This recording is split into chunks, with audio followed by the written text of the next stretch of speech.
Okay, so I have this RC tank that I used to have when I was a kid, and I pretty much gutted it and modified it to where I can stream a video from the tank to my laptop and control it with the keyboard or a PS3 controller over my Wi-Fi network.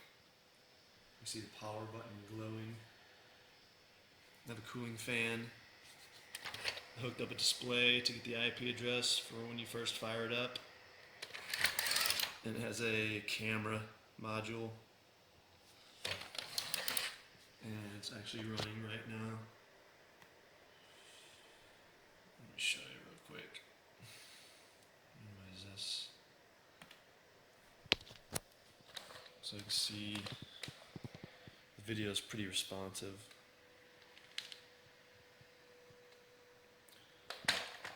So I'll just put it on the floor and control it.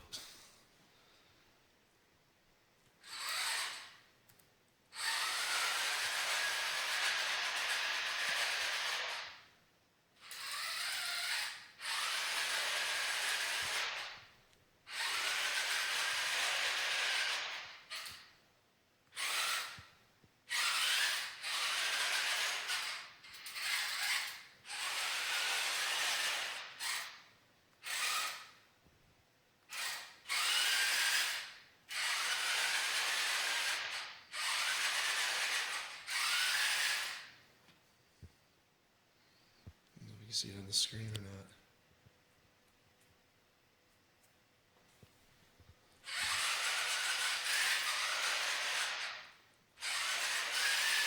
I also rigged it up to be able to use headlights. With the F key, turns headlights on and off. And if you press the space bar, it toggles between the controller or the keyboard controls. The number keys set the speed.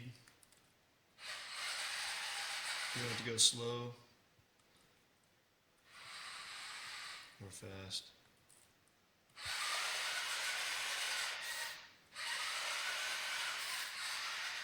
It goes under things pretty easily.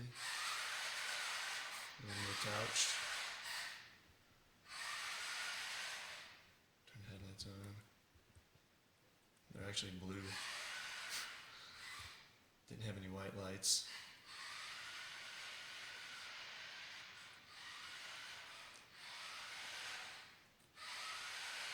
Check outside, see what's going on.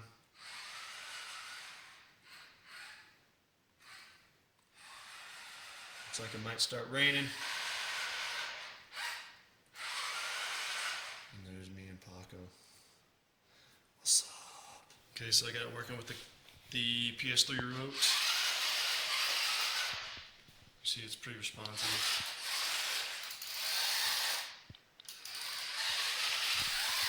Oops.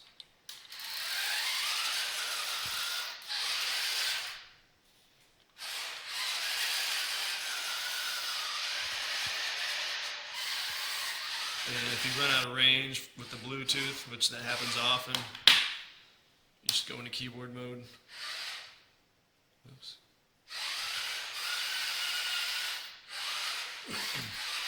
And you can switch back to Bluetooth if you want to.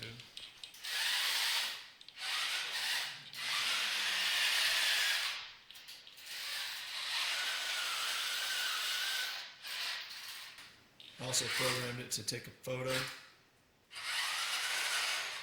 you press C, it'll snap a photo. So it will save the photos to any directory that you choose to save it to.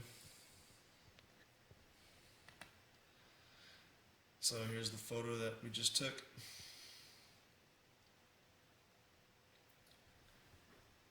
There's Paco in a photo. And I also programmed it to email a photo to anyone, whoever email you put in the program, just by pressing V or circle. Okay, so here's the inside of it. Got the Pi, the camera module, and the display underneath. And I've got the lights hooked up to a transistor, which is using 5 volts.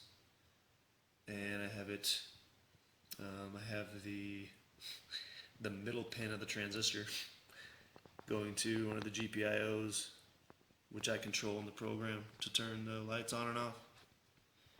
And then there's the power that controls the LED, and the power switch is just directly connected to, one's connected to a ground and the other one is connected to another GPIO pin, where I'm just using straight 3.3 volts with a program that's controlling the pulse width modulation in it. That's why it blinks like it does. And then the display, it's an Adafruit, I think it's a 2.8 inch LCD, and I'm only using 9 of the GPIO pins. It's all you need for the LCD to work. It's the last 8 pins plus the 5 volt power, which is the orange cable. And deep down inside, I've got a motor controller. Yeah, you can't see it because it's buried, but that's what all these wires are going to, is the motor controller. And then from the motor controller are the leads to each motor. There's 2 motors. And then I have my Wi-Fi adapter that I tore the case off of and had to put a heatsink on because it kept overheating when I started streaming the video. And I've got it right underneath the fan, which keeps it pretty cool, and it works. Got the matrix going on.